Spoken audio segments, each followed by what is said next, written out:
Bonjour, dans cette séance du cours de la mécanique du solide, on va traiter donc 4 points, à savoir donc la matrice d'inertie, le torseur cinétique, le torseur dynamique et l'énergie cinétique. Donc d'abord on va définir la matrice d'inertie. On a déjà vu dans la séance précédente l'opérateur d'inertie. Donc l'opérateur d'inertie est un opérateur qui est symétrique et linéaire. Alors on peut lui associer une matrice, donc on peut trouver une matrice MAS, dite matrice d'inertie, telle que l'opérateur d'inertie est égal M scalaire U. Donc la question posée, comment on va déterminer les éléments de cette matrice. Donc pour cela, on va considérer un solide S en mouvement dans un repère orthonormé OIJK. La matrice d'inertie du solide S au point O dans la base IJK peut s'écrire sous la forme MOS IXX, IXY, XZ, YX, YY, YZ, IZX, IXY, EZZ dans la base IJK est égal à moins F, moins E, moins FB, moins D, moins E, moins D, moins C dans la base IJK. Donc il y a deux notations, soit la notation I, IX, XX, etc., ou la notation ABCDEF. Mais il faut faire attention qu'on fait toujours le calcul par rapport à une base. Donc ce n'est pas un calcul général, toujours c'est un calcul par rapport à une base donnée. Donc les éléments diagonaux IX, IY, IZ ou ABC s'appellent les moments d'inertie. Donc la matrice, les éléments non diagonaux, IX, Y, IXZ, etc. s'appellent les produits d'inertie. Il faut il faut noter aussi que la matrice d'inertie, c'est une matrice, comme on a déjà dit, c'est une matrice symétrique. Donc IXY est égal IYX, IXZ est égal IZX, YZ est égal IZY. Donc on peut démontrer, voir les détails au polycopie, que A est égal à XX est égal à l'intégrale de Y carré plus Z carré d de M, c'est ce qu'on appelle le moment d'inertie par rapport à OI. La même chose pour le B est égal Y est égal à l'intégrale de X carré plus Z carré d de M, c'est le moment d'inertie par rapport à OG. La même chose pour C, IZZ est égal à l'intégrale de X carré plus Y carré d de M, c'est le moment d'inertie par rapport à l'axe O. Donc, il faut faire attention qu'il y a une différence, il y a un moins, D est égal à moins YZ est égal à l'intégrale de Y de Z, D de M, c'est le moment d'inertie par rapport aux axes OI, OG, OK. Donc, sinon, YZ est égal à moins YZ. Donc, il faut toujours faire attention, les signes lors du calcul. Donc, de la même façon, E est égal à l'intégrale de XZ, D de M, c'est le moment d'inertie par rapport aux axes OI et OK. E aussi pour F. Donc, comme ici on l'intégrale, on fait l'intégrale sur un terme positif. Donc, A, B, C sont toujours positifs ou nuls. On ne peut pas trouver A, B, C ou IX, Y, Y ou IZ, ils sont négatifs. Donc, si vous allez trouver dans un exercice donné, que A, B et C ou C est négatif, il faut revoir vos calculs. Par contre, D, E et F peuvent être soit positifs, soit négatifs ou nuls. Donc, une relation, on va faire la somme de A plus B, on va trouver C plus l'intégrale de Z carré d de F. Donc, c'est trivial. Donc, on a vu le moment d'inertie, les moments d'inertie par rapport aux axes, le moment d'inertie par rapport à un point, il est défini. Par définition, il est donné, le moment d'inertie par rapport au point A du solide S est égal à l'intégrale de M appartient à S de AM au carré d de M. Donc, si on fait le calcul par rapport à O dans un repère ORJK, on va remplacer A par O, il va nous donner l'intégrale de OM carré d de M. On va remplacer la norme OM carré, il va nous donner X carré plus Y carré plus Z carré. Donc, c'est qu'on va donner 1 demi A plus B plus C, c'est-à-dire, c'est la même chose, 1 demi X, X plus Y, Y plus IZ. Donc, cette matrice d'inertie, en général, on ne fait pas tous les calculs. En général, ils seront, on profite des symétries, de la symétrie matérielle. Bien sûr, dans le cas des systèmes homogènes, donc la symétrie matérielle est la même chose, donc la symétrie géométrique implique la symétrie matérielle, donc automatiquement.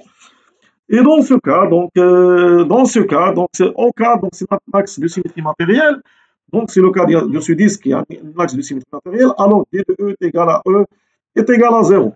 Pourquoi donc D est égal à E est égal à 0? Pour la simple raison, on a une symétrie par rapport au Z, au K, donc les éléments positifs, donc il y a la même superficie positive, les éléments qui ont dans la partie positive sont les mêmes, donc ils ont une symétrie dans la partie négative. Donc il y aura une compensation au niveau de l'intégrale au niveau de Z, donc au niveau de Z, on aura donc cette compensation va donner donc D est égal à 0. La même chose pour E. Donc, ce raisonnement pour OK, donc il est le même pour le cas de OI ou OG. Sauf, donc, il faut faire attention qu'il y a donc de la compensation des éléments. Par exemple, si on a le OI, donc on va raisonner sur X. Sur X, on aura le E et le F qui sont nuls. Si on a le OG, donc on aura le D et le F qui sont nuls. Le deuxième cas, si on a OIG, donc c'est un plan de symétrie matérielle, alors D est égal à E est égal à 0. C'est le cas de ce cube. Elle possède donc un plan de symétrie et dans ce cas, donc D est égal. Donc on aura donc les éléments. Donc pourquoi donc on aura donc les éléments par rapport à ce plan, donc soit pour OG, soit pour OI, donc qui sont nuls. Donc automatiquement donc un plan qui sont nuls. Et dans ce cas, donc on aura donc D est égal à E est égal à 0. Donc c'est au cas, donc la même chose, donc c'est le même raisonnement donc pour O, I, J, donc pour les autres plans. Donc c'est au cas, c'est un axe de révolution, donc c'est le cas, par exemple, c'est un axe de révolution, donc automatiquement c'est un axe de symétrie. Alors D est égal à 0, est égal à E, est égal à F, est égal à 0. C'est-à-dire que deux plans, c'est-à-dire, pourquoi donc ces deux plans contenant donc OK est un plan de symétrie matérielle. Donc on aura donc plusieurs, donc on aura toujours une symétrie, donc par rapport à X, par rapport à Y, et un plan donc de symétrie donc qui contient OK. Donc, on passe donc allez, c'est la première façon de simplifier donc les calculs, c'est de chercher donc les cas de symétrie, soit un plan, soit une révolution, soit un axe, soit un plan, soit un axe de révolution. Dans le deuxième cas, donc on peut donc faire donc simplifier les calculs à partir donc des axes principaux d'inertie. Donc d'abord, on va définir c'est quoi les axes principaux d'inertie. Comme vous avez donc comme on a dit donc la matrice d'inertie c'est une matrice symétrique. Alors, donc, quand vous avez vu donc, les mathématiques, donc, alors cette matrice, il est diagonalisable. Par conséquent, donc, c'est une matrice carrée 3, 3, donc automatiquement diagonalisable, donc elle va posséder trois valeurs réelles, propres réelles. Donc, à ces valeurs propres, donc, on va associer trois vecteurs propres.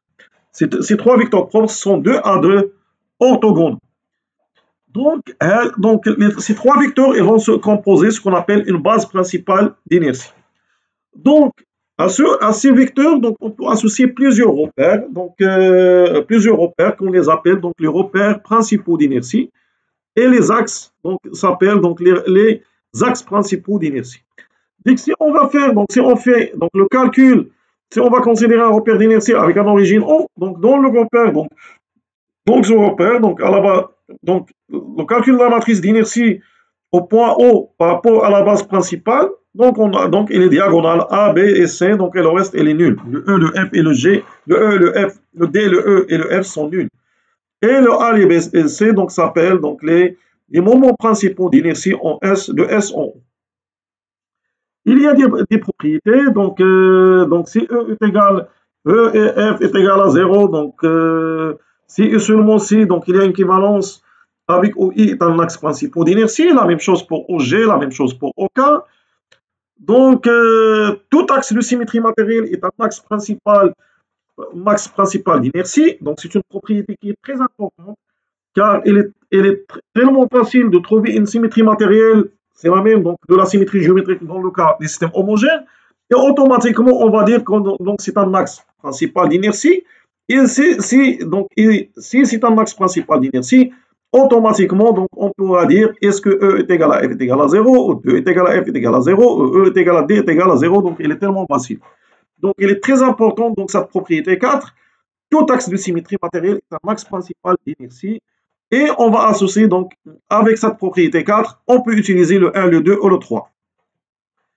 Le deuxième point, donc, tout axe perpendiculaire à un plan de symétrie matérielle est un axe principal d'inertie. Donc, cette propriété est aussi importante car on peut associer à cette propriété 5 les 1 et le 2 et le 3. Donc, il y a toujours cette équivalence.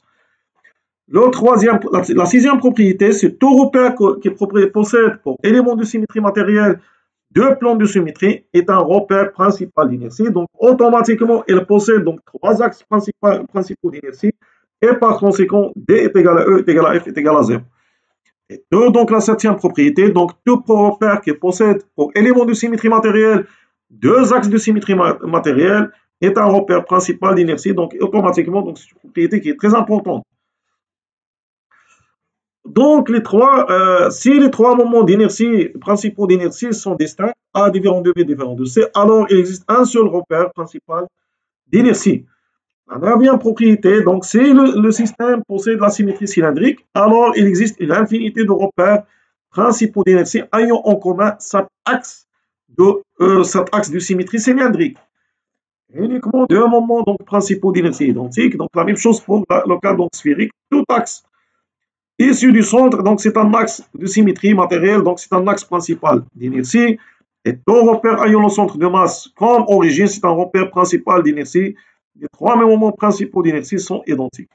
Donc ces propriétés 1, 2, 3, 4, 5, 6, 7, 8, 9, 10 sont très importantes dans le calcul, dans la détermination et le calcul de la matrice d'inertie. Elles vont faciliter donc les tâches, elles vont faciliter donc tellement donc les calculs et vous pouvez avoir donc automatiquement donc la structure de votre matrice et le calcul sera tellement simplifié. Donc il y a donc quand vous avez donc sur le polycopie, donc il y a donc on peut démontrer donc deux théorèmes. La première théorème donc ce qu'on appelle le théorème 1 de Cuing. Donc c'est le calcul donc il permet donc la matrice d'inertie au point O du solide S est égale à la matrice du solide S au point G plus la matrice au point O du centre de gravité affecté à la masse M du solide S, plus la matrice au point O du centre de gravité affecté à la masse M. Donc, cette propriété donc, à ce théorème, elle permet de faciliter le calcul. En effet, parfois, il est tellement facile de calculer donc, ces deux matrices. Donc, cette matrice et cette matrice. Et automatiquement, on peut faire la somme pour trouver donc, la matrice d'inertie donc, au point O. Donc, après, donc, il y a le théorème des gaz. Ce théorème des gaz il permet donc, de calculer donc, le moment d'inertie par rapport à un axe. Donc, le moment d'inertie par rapport à un axe delta, donc c'est autre que le moment d'inertie par rapport à un axe delta G passant par G et parallèle à delta, plus mgh carré avec AC, la projection de G sur l'axe delta. Donc en général, donc, il suffit de suivre des étapes pour déterminer facilement donc, la matrice d'inertie. D'abord, on met en évidence les symétries. Il est très important de trouver donc, les symétries géométriques, principalement donc, comme les symétries géométriques, qui impliquent automatiquement donc, la symétrie matérielle dans le cas des systèmes homogènes. Décomposer le système en éléments simples, parfois il est tellement difficile d'étudier donc, un système qui est composé, donc on va donc, le décomposer en système simple, sphère, cylindre, cube, disque, ainsi de suite. Choisir un origine, donc le choix de l'origine et les axes de repère permettent de simplifier tellement les calculs. Calculer donc les composants de la matrice d'inertie en tenant compte donc, des trois étapes précédentes. Il y a le torseur cinétique. Le torseur cinétique, donc on considère, donc on va définir donc le torseur cinétique. Donc d'abord, on va définir donc deux éléments, donc deux quantités, donc à savoir la quantité du mouvement et le mouvement cinétique en un point. Donc la quantité du mouvement donc du solide S par rapport au paire R, Donc, il est défini par P de S par rapport à R, c'est par définition l'intégrale sur la vitesse. Bien sûr, cette intégrale est égale m fois Vg de R, donc il suffit, donc, pour voir donc, cette égalité, donc il suffit de voir V de M de R partielle de S par rapport à R comme D de OM sur dt par rapport à dt. On peut sortir donc l'intégrale, la dérivée à l'extérieur de l'intégrale. Donc on aura donc l'intégrale de m appartient à S de OM. Donc cette intégrale, donc c'est en général c'est OG et on aura donc D de OG, donc automatiquement c'est BG par rapport à R. Bien sûr, si on fait donc le moment d'inertie par rapport à RG est égal à nul, car si on va remplacer ici le R par le RG, donc le G c'est l'origine du repère barycentrique, donc automatiquement donc, sa vitesse est nulle et par conséquent le considéré du moment dans le repère RG est égal à 0, le vecteur nul. Donc on va définir donc le moment cinétique en un point, donc c'est par définition l'intégrale de AM vectoriel V de M, D de M. Et on peut démontrer, comme vous allez voir, au niveau donc du polycopie et au niveau de l'ETD, que G de S par rapport à R est égal à sigma de G de S par rapport à RG. C'est-à-dire que le moment cinétique du centre de masse, donc, il est indépendant du repère de calcul. Aussi, on a donc le sigma de G de S par rapport à RG est égal à sigma de P de S par rapport à RG est égal à sigma de S de S par rapport à RG. Et dans ce cas, c'est-à-dire que le moment d'inertie calculé dans le repère barycentrique, il est indépendant du point où on fait les calculs.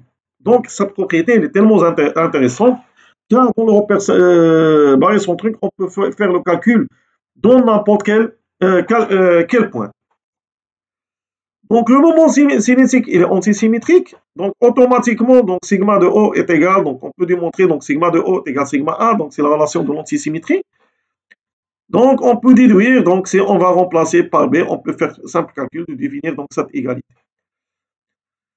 Donc, cette antisymétrie, donc on peut démontrer, donc on peut faire après un certain calcul que vous trouvez donc sur le polycopie, donc le théorème de Kowing 2, ou là le théorème de Kowing du moment cinétique. Donc, sigma de S par rapport à G est égal à sigma de G de S par rapport à RG plus MAG vectoriel VG. Donc ce théorème, donc c'est le théorème de Kowing, donc tous les théorèmes de Kowing permettent de faciliter les calculs en faisant le calcul dans le repère barycentrique ou par rapport au centre d'inertie, ainsi de suite. Le moment d'inertie par rapport à un axe, on peut le définir comme tout simplement, donc c'est un scalaire, c'est U. Donc si on considère un axe delta passant par A et de vecteur unitaire U, alors donc le sigma, donc le moment d'inertie par rapport à l'axe delta, est égal au vecteur unitaire U scalaire, donc le moment cinétique du solide S au point A dans son moment par rapport au repère R. Donc, comme on a déjà défini, donc dans le cas général dans l'étude générale des tenseurs, on peut définir donc le tenseur cinématique comme les deux quantités, donc avec les deux éléments de réduction, la quantité du moment et le moment cinétique. Donc, sachant bien sûr que le moment cinétique est antisymétrique. Aussi, on peut définir donc le tenseur dynamique à partir donc de la même façon, on peut définir donc le tenseur cinétique en définissant d'une façon similaire ce qu'on appelle la quantité d'accélération.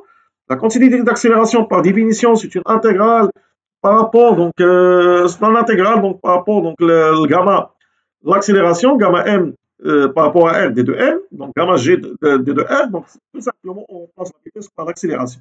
La même chose, donc, au lieu d'avoir le moment cinétique en un point, donc, on va définir le moment dynamique en un point, donc, en remplaçant donc, la vitesse par l'accélération. Et on aura donc de la même façon, donc le moment dynamique, il est indépendant du point si on fait les calculs dans le repère RG. Et on a donc le moment dynamique au point G, il est indépendant du repère, on fait les calculs. Donc de la même façon, donc le moment dynamique, il est antisymétrique. Et on aura donc après un calcul pour trouver donc les similaires au moment cinétique, on peut trouver donc la théorème de Kowing K3, ou là ce qu'on appelle donc le théorème du Kowing du moment dynamique. Delta A de S par rapport à R est égal à delta G de S par rapport à G plus MAG vectoriel gamma de G par rapport à R. Donc la relation entre le moment dynamique et le moment cinétique, D de sigma 1 de S par rapport à R sur dt par rapport à R est égal D. Donc, il y a une relation. Donc la dérivée du moment cinétique est égale le moment dynamique plus la quantité du moment vectoriel, la vitesse de A par rapport à R. Donc, il faut pas, il y a toujours donc cette quantité. Donc, il y a pas mal des étudiants des étudiants qui commettent des erreurs au niveau des examens. Donc, automatiquement, il utilise donc l'équation d de sigma est égal à delta. Alors, en ignorant, donc en éliminant donc cette quantité.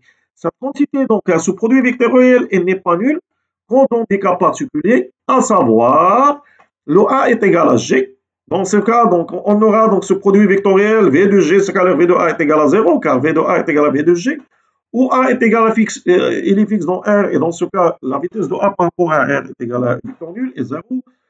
Et soit le G est égal à fixe dans R, et dans ce cas, le VG est égal à 0. Donc, cette écriture n'est pas valable quand dans les cas particuliers suivants.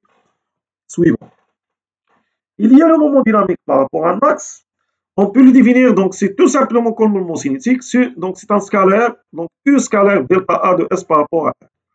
Et on peut définir donc automatiquement le tenseur dynamique par les deux éléments de réduction, à savoir la quantité d'accélération et le moment dynamique.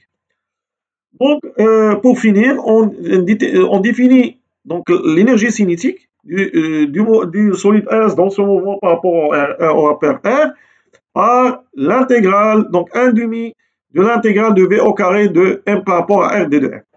Donc, on peut démontrer, donc voir le polycopie, que le théorème de Cuing de l'énergie cinétique, ou le théorème 4 de Cuing, qui dit que l'énergie cinétique de S par rapport à R n'est autre que l'énergie cinétique de S par rapport à RG plus 1 demi mv au carré de G de 1.